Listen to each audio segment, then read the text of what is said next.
জাহাজে অনেক সময় আগুন লাগতে পারে, এই জন্য আগুন লাগলে শান্ত থাকুন এবং দ্রুত পরিস্থিতি নিয়ন্ত্রণ করতে হবে। আতঙ্ক নয়, পরিস্থিতি বুঝে দ্রুত সিদ্ধান্ত নিতে হবে। ফায়ার অ্যালার্ম বাজান, সতর্ক দিন। অন্য ক্রুদের অবগত করতে সঙ্গে সঙ্গে ফায়ার অ্যালার্ম বাজান। ফায়ার লোকেশন অনুযায়ী উপযুক্ত ফায়ার ফাইটিং ব্যবহার করুন। ইলেকট্রিক্স আগুনে CO2 বা ড্রাই কেমিক্যাল ব্যবহার করুন। রান্নাঘর বা তেল জাতীয় আগুনে ফোম বা CO2 ব্যবহার করুন। জাহাজে বিদ্যুৎ সংযোগ বন্ধ রাখুন।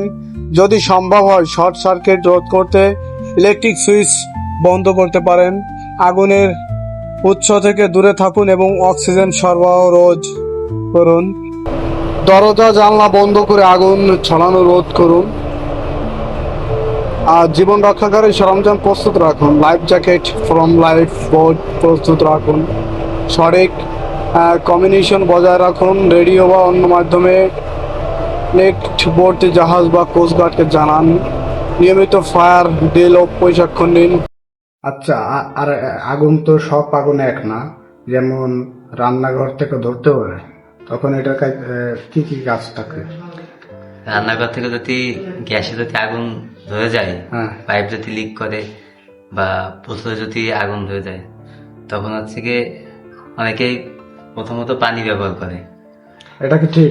না না, পানি দিলে আপনার আগুন নিভবে না।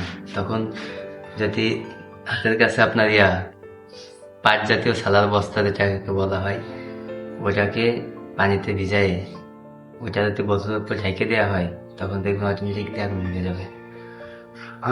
আসলে খুব গুরুত্বপূর্ণ কথা। এবং আরো একটা কাজ করা যায়, যদি বড় বালতি থাকে, বালতিটাকে যদি উবুল করে সাহস করে যদি ঢেকে দেওয়া যায়, তাহলে আগুন নেভানো সম্ভব। হ্যাঁ, অবশ্যই। আসলে আসলে এটা একটা সবাই বাসা বাড়িতে গ্যাস থাকে। হ্যাঁ, এটা প্রত্যেকটি নাগরিকের এবং যারা বাসা বাড়িতে গ্যাস ব্যবহার করে সবাই জেনে রাখা উচিত বলে আমি মনে করি।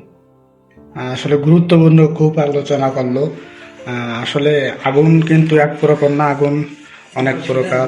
যেমন কারেন্টে ধরলে ভরা কারেন্টের আগুন হচ্ছে বালি, কেলা গাছ, এইসব দিয়ে আগুন